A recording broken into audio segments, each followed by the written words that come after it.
Welcome to FailSafe-ERA's Stories from the Other Side, where we take a deep dive into real stories, powerful conversations, and the critical importance of second chances.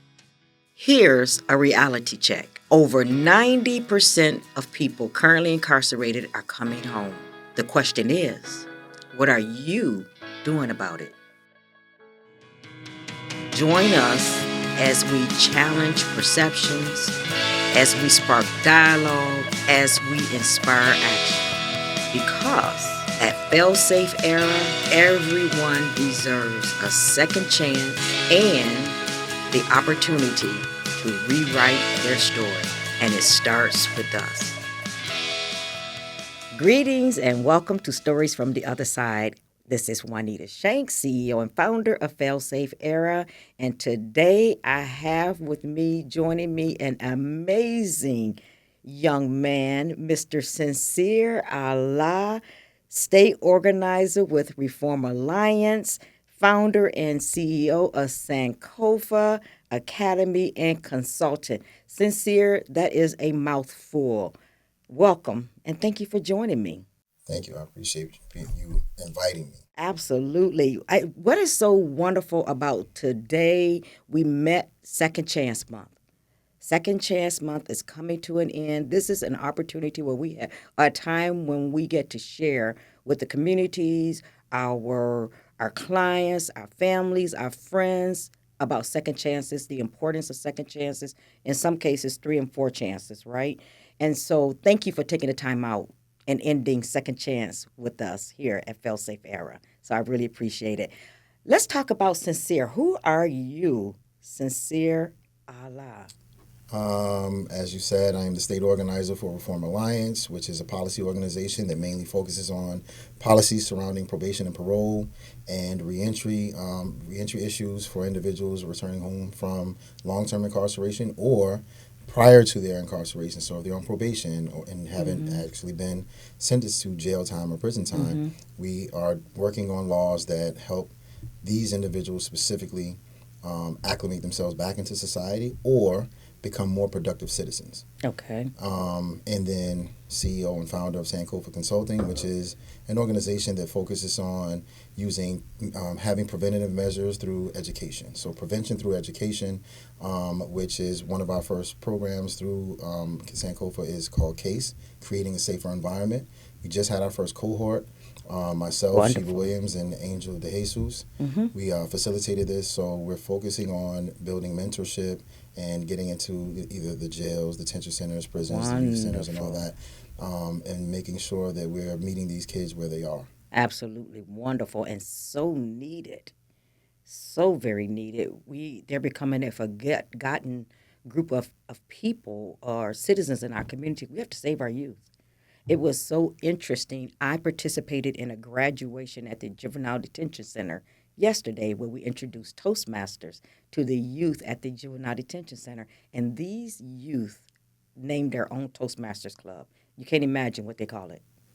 What? Save the Youth. Save the Youth. Can you believe that was powerful? Yes. These are kids in the Juvenile Detention Center, and they named their Toastmasters Club Save the Youth. That's a cry. So thank you for what you all are doing to help save our youth and doing the work that you're doing. I appreciate that. So I'm going to make an assumption that your shirt that says, long story short, I survived to tell the story. That's What right. story did you survive to tell? And did that maybe have something to do with Reform Alliance? Yes, it does. It kind of led to that. So, as you already know, 24 years of incarceration from the age of 18 to 42. I was pardoned by Governor Northam in 2022, so I've been out here for 3 years. And in that 3 years, I've been advocating, I've been organizing, I've been, an activist. I come from a long line of family organizers and activists, and so for me, it's like doing this work isn't necessarily work. It's hard work, but it's Yes, also it hard is. work. It's in me to do. So for me, Second Chance Month, like this month here, is extremely special to me because when we talk about, oftentimes people think about second chances as something that's given to someone. Yes. I gave you a second chance. Yes. My second chance is coming from me earning my position in society through everything all the work that I put into myself, all the investments that I made into myself, and then started to pour into those in the community around me. And the community around me happened to be individuals that are incarcerated that suffer from mental health or substance use disorders. Yes. So helping to start a program in there for individuals who suffer from mental health as well as substance use disorders. So you say in there. Inside, while incarcerated. So you started a program in Yes. the prison. Yes, myself and a group of other individuals started what was then called the Shared Alive Management Program, which was the first and only therapeutic community in the Department of Corrections in Virginia that mainly focused on individuals who suffer from mental health and substance use disorders. Excellent. So prior to this, the big push over the last couple of years for individuals to obtain their peer recovery and peer support specialist certifications, we were doing that, teaching ourselves all the lessons, all the programming, and then writing our own programs and facilitating these programs while inside. Right now, I believe of the 12 individuals that helped to start this, 6 of us are home, so half of us are out here and working on making sure that the other half earn an opportunity or in a position to earn an opportunity for their freedom as well. Not only them, but the entire population should be afforded the opportunity to earn their way out of prison. Got it. So let me ask you. So this is something you started. We hear so many times there's no rehabilitation in prison. What does that mean to you? It means exactly that. Okay. So prison, especially in the Virginia Department of Corrections, it was not designed for rehabilitation. It was designed to be strictly punishment and punitive and retributive. The system itself is by design designed to make sure that you feel punished each day. So what we had to do was, through programming of our own, not through programming of the Department of Corrections, because oftentimes, especially if you received an exorbitant sentence, you were not allowed or afforded an opportunity for programming if there was any programming at your institution to begin with. The major levels, Red Onion, Wallace Ridge, Sussex 1, Sussex 2, those supermax prisons weren't designed to have you go through educational programs, to have you going through anything that could help you develop yourself both mentally or physically. They were not designed for that. They were designed to keep you in the cell and controlled for as long as possible throughout your day. So 23 hours a day was our inside the cell time, and then that 1 hour that you were afforded outside of your cell wasn't to go to school, it wasn't to go to a program, it was literally to take a shower and use the telephone. So how did you know to do this? How did you know to do this? How did you rehabilitate yourself, basically? It came from a desire. So the first step has to come from within. Yes. So it comes from a desire that you want to be better, that you want to see better from yourself. And then for me, it was also specifically legacy. So I recognized that at one point, especially, I fell in the 1990s. So during that time period, this is like before Google and before, you could do any of these things. So now you're talking about being looked up in newspaper articles or, things like that. And the only thing that you could see or that you could find when you search my name was all the negative. The worst thing, the worst decision and the worst time of my life has been immortalized. Yeah. Throughout media, like newspaper articles, as well as clippings or snippets from reports on the news. So because of that, I wanted to make sure that I positioned myself a little bit better to have something in place for, I'm a father now, but I wasn't at this time. So to have something in place where my siblings and family can look and say, this is something I'm proud of. Yeah. So first of all, congratulations on being a father. Thank you. 1, 2, and on rewriting your story. Thanks. You get to write your story. You get to have the beginning and the end now. And that is so wonderful. And in between is how you're helping others. And I think it's just wonderful. Now, when you said you were incarcerated at the age of 18, when did you start the program? Was it right as soon as you went in? Or were there some time in between that change had to take place? Yeah, change had to, yes, I had to first have the desire to change. Yes. So no, this wasn't immediate. In fact, I was probably 10 or 15 years into my incarceration before I actually made that decision. And however, that was definitely because I lost hope. So you have to think about 18-year-old kid, you have, a 55 total year sentence, and you're told that you have to do 85% of that and you have no parole. So you're looking in your 70s to be home. So there was no process in my mind that could fathom the need for change or development. Yeah. It was just survival. And being able to survive in that meant you had to lose parts of yourself. Thankfully, the parts of myself that allowed me to be rehabilitated were not lost. So Did that's what anybody help you? Oh, absolutely. There were. So it's funny that because there were rules and mechanisms in place that would prevent people like myself from obtaining, educational opportunities, programming opportunities. You had to then get in. It's not what you know, it's who you know. Yeah. So, getting good with a teacher. I happened to have, at a lot of facilities I was at, I happened to have a relationship or because I had a good job, meaning, and when I say good job, I mean a job that gives you access, gives you out of the cell time, and also access to staff members one-on-one. So I felt like that if I'm allowed to have any conversation with individuals, then I'm more likely to gain favor from them. Yes. And that favor was always, I need to get in your class. Like if I saw in all the teachers, every person that worked in the education department, Good for like you. can I just let me get in.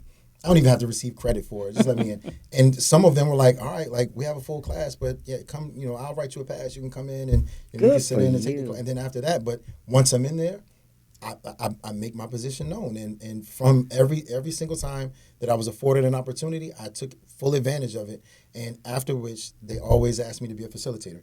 But how many people do you know who takes advantage of that? Who does that? Well, And especially when you have a long sentence. It's few and far between that the opportunity is even granted. Like I said, that opportunity wasn't afforded to me based on the rules and regulations because of the sentence that I had. So how the Department of Corrections was working, it was, okay, if you have a 50-year sentence and then there are 10 people here, we have 12 people in our class, 11 of these individuals are going home within the next 5 years or 10 years. Those will be the individuals that they will cycle in and out. And then even, so I can be that 12th person on the list or the 13th person on the list. And as soon as someone leaves, you would think, well, now I'm in there. No, because if someone comes, that's less time than I do. They get to bump They up. so now I get bumped right back out of that list. Oh, my goodness. So that happened for years. Wow. It was literally told to us, like we got credit just for every year, just for saying that I signed up for a class. I can't get in, and the counselors will know that you can't get in, but just send a request form anyway to show that you attempted to get in, and we'll give you credit for that, and move you forward so that your security level doesn't get messed up or your GCA level doesn't get messed up. So what kept you going before you could get involved in something? You said it took 10 to 15 years into your sentence. So what kept you going those first 10 to 15 years? I used to ask myself that question often, and I honestly do not know. I would, just wake up, and it was kind of like automated. I would get up and, have this routine, and then the next thing you know, the day's over, and you start it all over again. Then you start it all over again. A lot of times people kind of sleep through their bids. I did stay active, so I did all the physical things, like boxing, and I did all the sports and stuff like that. So keeping myself, busy physically, but being busy doesn't necessarily mean you're being productive. So you can do anything to be busy. I can sit and play cards and be busy. Yeah, I can fill my day with meaningless nonsense. But I wanted more of the meaningful, substantive kind of interaction. So I look to education. As has always. That's great. As Malcolm X says, education is our passport to the future. Absolutely, and I say this all the time. That's something they can't take away from you. Nope. You get your education, you can go somewhere. How many facilities were you in? 11. Oh my goodness. I was transferred 15 times. So some of those places I've been to twice. Wow. Why so many times? So early on, so initially, when I first came in the system, it was mandated that because of the time and because of my age, you're automatically going to a supermax. So red onion, Walnuts red, such one, such a two. That was automatic. Because Didn't start you were 18. It doesn't matter. So yes, because you're young, and yes, because of your age, and because of the time you had, you automatically started at a level 6 and had to earn your way down. Oh, boy, that's torture. Very much so. Why would you send an 18-year-old to maximum levels? They needed those. They needed. So remember, Hillary Clinton said we were a generation of super predators. So in response to that, they built all these supermax prisons, and they said, "Here it is. We're going to have tens of thousands of people coming in here, filling these beds up." That never happened. Never happened. So now it's like, oh, we need to figure out a way to fill these beds up. Well, let's just have the criteria be you're under the age of 24 and you have more than 40 years, which pretty much was everybody that was coming in the system at that time, because truth in sentencing had just kicked in. Yeah. So guidelines Yeah. just, it just went crazy. It went crazy. That's unimaginable. 18 to 24 years old. Just if we look at that, 18 to 24-year-olds. And I get it. I get it. There's consequences for our actions. Right. But 18 to 24 years old, your brains are not even fully formed yet. So 18, 24 years old, and you in a super max prison. Yeah. With Not just 18 and 24. With so remember, others. there were 16 and 15-year-old kids also in our system. So, like, that's something that escapes people sometimes. So when you're there, these supermax prisons, you're there with individuals that can't even buy, when the age was 18, they couldn't even buy cigarettes yet. That's sad.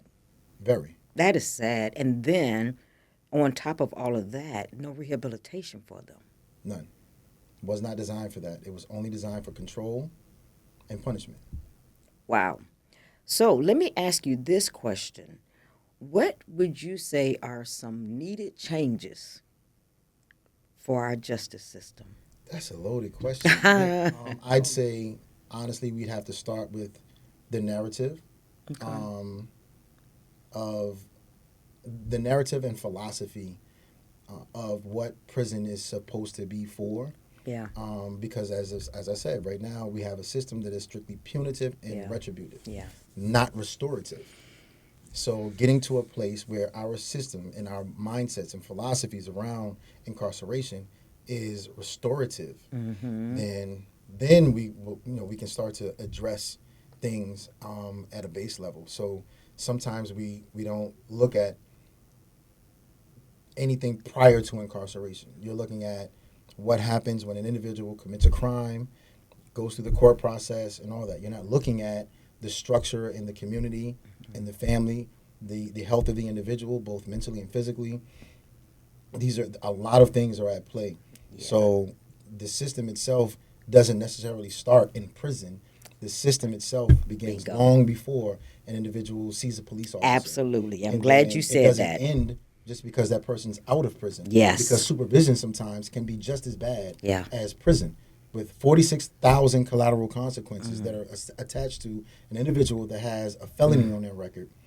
This is crippling for an individual who is doing everything in their power to do the best they can in order to stay outside of a prison cell. But all the while being told that, okay, you have a 9 o'clock curfew. You're a grown man that spent 25 or 30 years in prison. You have a 9 o'clock curfew. You have to wear an ankle monitor for the next 3 years. Although you've never had a drug offense in your entire life, you've never had a dirty urinalysis screening in your entire life. Anything for drugs. You don't even have any association with drugs whatsoever. Still do a drug test randomly and the most intrusive way, which is coming to your job to give you a drug test at your job. Having to report and then, not realizing that, Tuesday and finding an employer that's going to be understanding that, every week I got to go into this office and I don't have transportation. I have to rely on public transportation. And everybody's not going to understand this. That's not, yes, you're missing out on, entire day's work or sometimes multiple days within a month. And it's like that for the average person, not in your position, an employer would not go for that. Absolutely not. So what must we do? Well, like I said, the only way, we have to change where the old, draconian, archaic mindsets of, well, if someone commits a crime, they must be punished, and we need to punish them for as long as possible. These are lifetime punishments. A felony is a lifetime punishment. I know. So getting away from that sentence. idea and philosophy and ideology that something you've done, your worst mistake ever in life, you have to pay for that mistake for the rest of your life, whether you're incarcerated or not. So they say incarceration is your debt to society, but that debt gets prolonged with It's extended. It's post-incarceration. extended debt. It's right, and then you can be re-incarcerated, not for breaking a law, but for violating a policy. If I'm late to a meeting, if I have a dirty urine, or if a traffic stop, a traffic stop can lead someone back to incarceration. So the Virginia's Department of Corrections recidivism rate, last I heard, was like 19% in November. I beg to differ. Because I know jails are not included in that, and the way that Virginia looks at the recidivism rate is a little different than most, because we're looking at, I think it is committing the same crime over again. But anyway, at any rate, what can we as grassroots organizations, how can we support this effort? What more can we do to help change this narrative that we have programs, we can offer programs. Maybe if you, which we have done a lot of that in FailSafe, you participate in our programs, maybe we can scale back, I guess, the numbers of times that you may have to report. But what else can we do in the community to change this narrative? Or is it the community, or is it legislation, laws? What needs to happen, in your opinion? In my opinion, I feel like it has to be a holistic approach. Okay. Meaning you have to start where an individual. So we're talking about the recidivism aspect. So what we know directly impacts an individual's reacclimation back into society successfully is housing, education, employment. Those are like the top three things that you'll need in order to maintain stable adjustment. And the narrative aspect comes in play where it says, where individuals have this idea that someone with a violent crime should not be hired, or like the fear comes in, oh, this person committed a violent crime 25 or 30 years ago, and that there's no such thing as rehabilitation, because the Department of Corrections, which in the name corrections would imply that it's designed to do some correction. And if I've successfully made it through all of the programs the Department of Corrections has for me, and then have been afforded the opportunity at Freedom, you would think that they wouldn't put barriers in place to make sure that you are not successful, but that's not the case.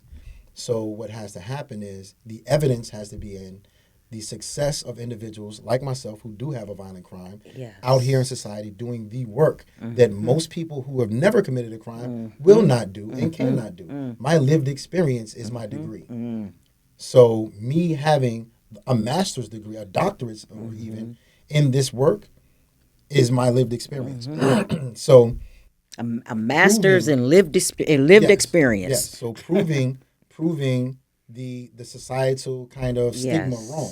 So you're saying that this is something I should have never been able to do by your standard and by your ideology. You're saying that individuals like myself do not deserve an opportunity to earn this position. I won't have you say, look at me now, but I'm going to say, look at him now. Facts. Facts. Look at you now and what you're doing and the differences that you're making in the entire state of Virginia. But the real shining moment is I'm not a one of. Yeah. Like I came on the backs of and on the shoulders of other individuals with with this exact same criteria. I get it, and I agree with that, and I understand it, but at the same token, but still, look at what you're doing. Yes. Because you could have not. Absolutely. You could have just said, you know what, I got mine, I'm out here, I am done. Yes. So speaking to that, a lot of the work that I do is done with the mindset of I left my family behind. Yeah. Those are brothers that sacrificed for me, Yeah. that helped me Yeah. get into these positions where I now have access to talk to a teacher or to talk to a counselor on a one-on-one, and then have them hear my story and say, we'll give you an opportunity. These are the individuals that helped me get out of a mental state that I was in at one point where I'd given up on myself because society had given up on me. So you just said something I wanted to add when you talked about those top three things: housing, employment, and education. Definitely top three. I'm going to add in there also mental health, Yes. and right up at the top as well, because that is such a traumatic experience before, during, and after incarceration. That I just think mental health has to be at the top. You have, I mean, when you go through this process, I'm just speaking from, talking to clients and just hearing clients out and just observing them. It's a lot of trauma that you've dealt with, first of all, prior to, and then while you're in there, you're subject to going before the judge, the jury, all over again on the inside, because many times sentences are expanded or extended in once you're in there. So, and then once you're out here in the community sees you as less than, Yes. and you have to deal with all of that and rise above, which you've done, and you've done successfully. I remember, I think it was shortly after you had come home, and I'm not sure how your name came across my desk, but your name came across my desk, and I saw a Juanita. And I'm thinking, oh man, I need to call him because that's my name, Juanita. But tell that story. Who's Juanita who helped you to get your freedom? So Juanita, Not me. yes, yes, Juanita, my best friend. We had been friends since teenage. We were teenagers, 14, 15 years old, high school, and we stayed in touch for a good while when I first got incarcerated, and then as circumstances dictate the agenda, we lost touch. And then maybe about a decade or so, she found me again, and she reached out and decided that in this particular moment, it was just crazy because it's like all the stars aligned. It was I was at a pivotal point in my life where I was doing this. I was in the shared allied management program, or we were just getting that off the ground, and they were about to expand it to the rest of the Department of Corrections. It started at Buckingham, and then I was at Buckingham, and they were like, "Look, we need this at every institution, so we want to transfer you guys around to like start these programs at all these institutions." So it ended up being before I left, it was at 11 different institutions. However, that was going on at that time. And then, so also, it was my only way out was executive order. I didn't have I wasn't a juvenile, so I didn't fall under the new juvenile parole law. I fell a couple of years after Truth in Sentencing kicked in, where parole was abolished. So I didn't have that to my event, and I took a plea, so I didn't have any appeals left. So I had no other way for relief other than an executive order. So her and I, got together, and I had already put in a clemency a few years before this, so I knew the process pretty well. I was turned down by Governor McDonald, and so I wanted to go back through that again. Just so happened, of course, as I said, all the stars aligned. COVID, George Floyd, Breonna Taylor, the whole big push for social justice and criminal justice reform and prison reform and all that. Kind of kicked in. I did my own clemency, and then all of a sudden there was this organization called the NACDL, who came and was like, we want to help individuals because of the COVID impact in the system. People were dying in prison that shouldn't have been dying in prison. So unfortunately, I'd already done my clemency, and I already had it in. They initially was like, oh well, either I didn't qualify. There was something wrong. There was something up with the process. But then they did reach back out. But the downside is I already put in my clemency. Myself, Juanita, we already did all the work. So there was an attorney at Williams Mullen, Brendan O'Toole, and an attorney also that worked with him, Evan Turner. They decided that my case was special. So they wanted to personally take the case. Wow. So they looked at it, had their firm do all these investigations, and saw the injustices and was like, we're going to make sure that the governor's office sees these like inconsistencies and this injustice, and we're going to do whatever we can to work to get you out. So in that process, however, Juanita was advocating through legislators, other organizations, both grassroots and national, like the biggest national org that gave me a platform while I was still inside, Families Against Mandatory Minimums. Yes. So I had these. So she was excellent at making sure she shopped me around. But what I had to make sure that I was good at is being marketable. Yeah.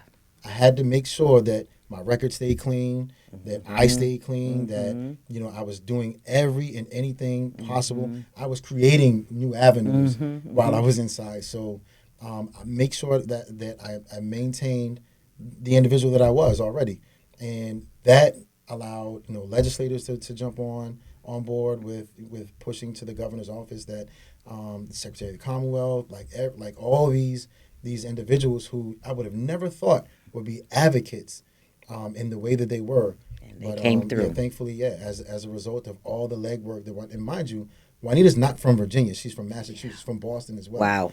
So, coming back and forth from Boston to Virginia, meeting with legislators, even testifying on legislation in the General Assembly here in Virginia, as well as on a national level. I don't know if you remember the Second Look legislation. Absolutely. But that bill was written with three people in mind: myself, Quadair, and JJ. So JJ, unfortunately, is still incarcerated, and we're working and advocating for his release.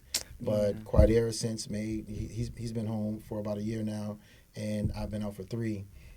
So that bill here in Virginia, that version, was as a result of Sisters in Prison Reform, which Juanita, Santia, and Paula, as well as Sheba, who also helped, and then Sean Monetta, who also was out just before me, and was pushing for it as well. So yeah, there were a lot of people that were in the right place at the right time. And then 2022 January, I get a call while locked in a gym in Nottoway Correctional Center. I get a call to the office, and sadly, I was thinking that it was something bad because before we were locked down, I heard I'd been in touch with my sister, and my grandmother was sick, and she was up there in age, and had all the things, diabetes, and all kinds of health issues that would make her catching COVID probably an impossible thing to overcome. So that's what I was thinking they were calling me to the office for, because they had no idea why I was in there. And, the warden had called and was like, oh, no, he's not calling anyone. Someone's calling him. And still didn't know who it was. Phone rings. It's my attorney telling me, pack my stuff. I'm out of here. We're going home. So, yeah, that was Wow. What an amazing, amazing gift, to have. You said something that really stuck with me is you marketed yourself. It was you marketing. And I think if you can get that word, there are so many people I know that are serving life sentences that continue to go up for probation, parole, and they keep getting kicked back. I don't know the reason why. I don't know if maybe are they not marketing themselves, or is it just because the cards are stacked against them? Unfortunately, this parole board or these appointees in the parole board are under the impression that their job is not to afford an individual a fair opportunity at freedom, but to make sure the individual doesn't get that opportunity at freedom. Hence the reason why the parole rates are so low.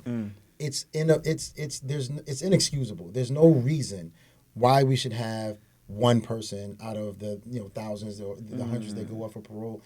It's mathematically an improbability that you're saying, of all of these individuals that you see, one person is a Absolutely viable not. candidate for No, freedom. more people. Out of the 4 years, it's the lowest output of, well, not the lowest, but one of the lowest, and since the prior administration at least, it took a drastic drop. And the sad part is, with the success of the administration prior to, you would think that they would keep up with that push, because you want individuals. If your objective is to No. not keep rehabilitated individuals incarcerated, then you would want to see someone that shows that they have been successfully rehabilitated. And You would think. by your standards, Yeah. not someone else's standards, by Right. your own standards, Right. this individual has earned this position. But for something that will not ever change, which is the severity of the prior offense. So the offense that occurred maybe 40 years ago, that's never going to, it can be 100 years from now. That person can be deceased and gone, buried. Still, the severity of the offense will not change. It does not. It will never change. Yeah. So finding more creative ways Yeah.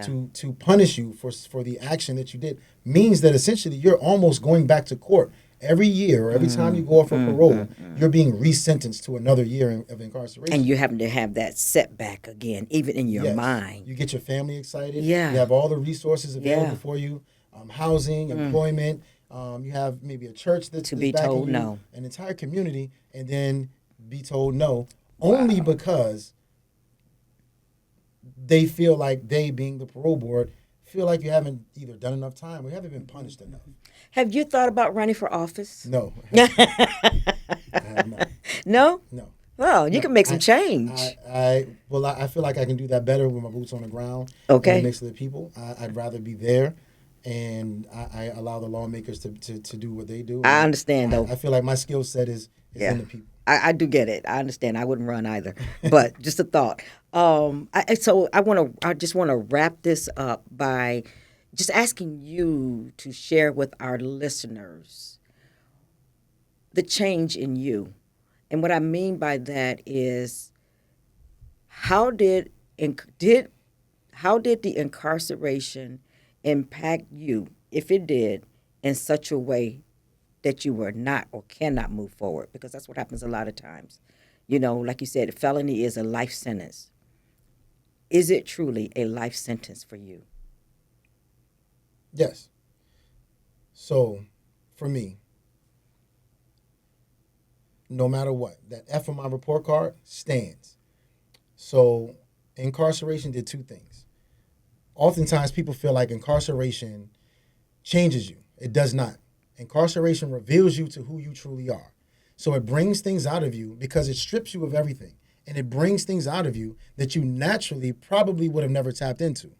So my push for education, I was an individual that could not stand school, but I love to learn. And I didn't realize that my condition, which is ADHD, it was preventing me from learning in the traditional sense.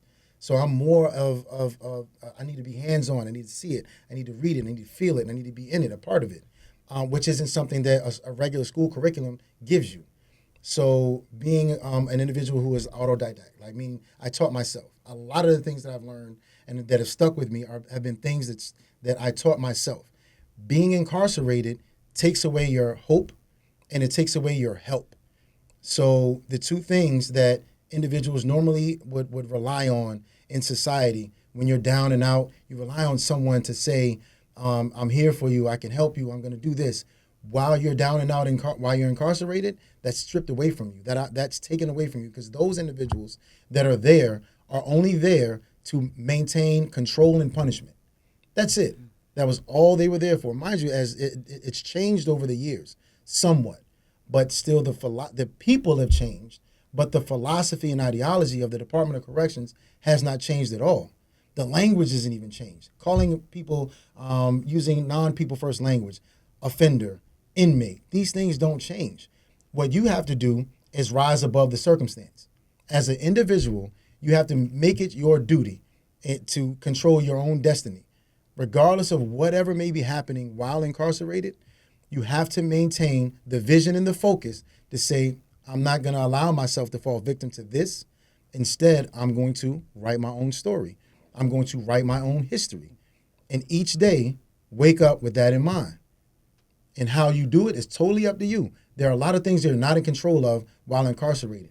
However, if you think outside the box, you can absolutely be successful while incarcerated, and you will, I guarantee, find allies along the way, because I did. And I know many people before me that did, and many people after me that did, have also done the same. So there should be, I won't say there's no excuse. I will say that circumstances dictate the agenda. So yes, it is much harder at some places than it is others to achieve that. However, it's still achievable if you allow your mind to control the circumstance and not the circumstance to control your mind. Then you can do it. Well, there you have it, folks, from Mr. Sincere Allah himself. Although you may have that F on your report card, it does not impede your success. Thank you so much, Sincere. That was wonderful. I appreciate it. You're coming out and sharing with our audience the importance of second chances, and also that F does not impede your success. I thank you for everything that you're doing for the state of Virginia.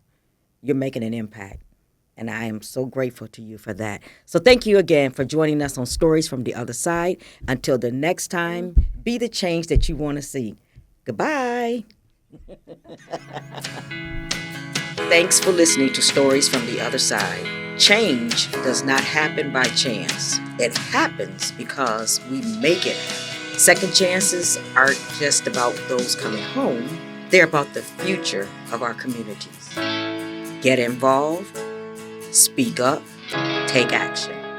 Our communities are counting on it. Until the next time, be the difference. FailSafe-ERA Stories from the Other Side are sponsored by... One of the things that keeps great leaders up at night is how to take a solid team and make them better. Well, we can help you figure all that out. Learn as a team, grow as a team, and have fun doing it.